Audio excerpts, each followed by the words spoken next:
Ukraine's ambassador to Australia has cautioned against an over-reliance on China during a visit to Melbourne on Ukrainian Independence Day.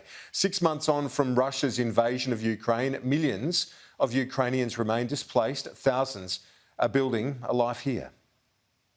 The Ukrainian ambassador joined members of the Ukrainian community in Melbourne for a church service, marking 31 years of independence from Soviet rule.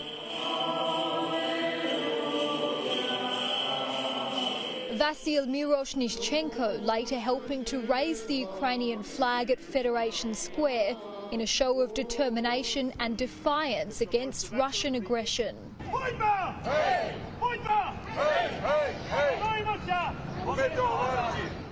Exactly 6 months on from Russia's invasion of Ukraine, Independence Day has taken on new meaning. Well, it's a very important day for us, for Ukrainians, marking 31st anniversary.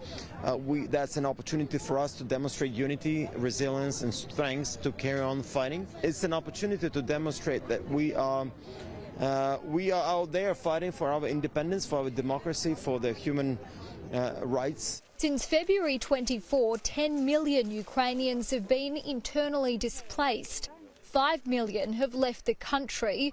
3.5 million of those have settled in Poland and 4,000 have come to Australia, including Irina Rubinyak, who recently arrived in Melbourne after fleeing her hometown of Kalush in search of a better life for her and her daughter.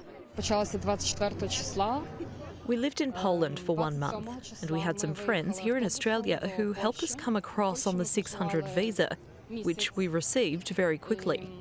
We've been here for 4 months and we're trying to fit in and lead the Ukrainian life along with the Australian life, with all the support that we've received here. The conflict has caused $1 trillion in damage. The ambassador says Ukraine will rebuild to be better and stronger when the war eventually ends. He's calling on countries such as Australia for help.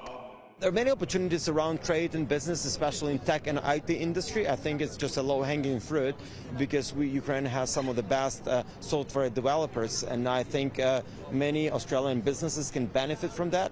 The ambassador also marked the day with a note of caution, arguing against countries relying too heavily on China because he says reliance brings complacency and complacency is dangerous.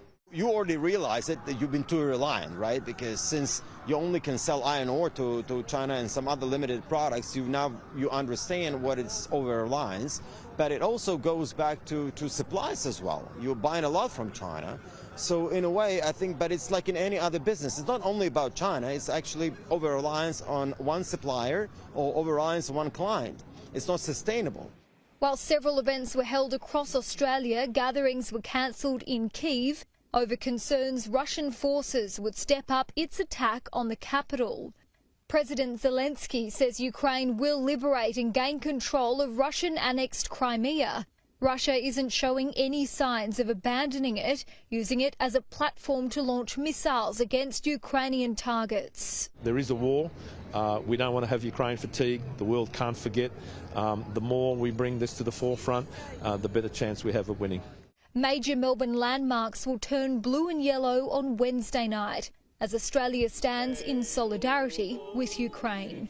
Julia Bradley, Sky News, Melbourne.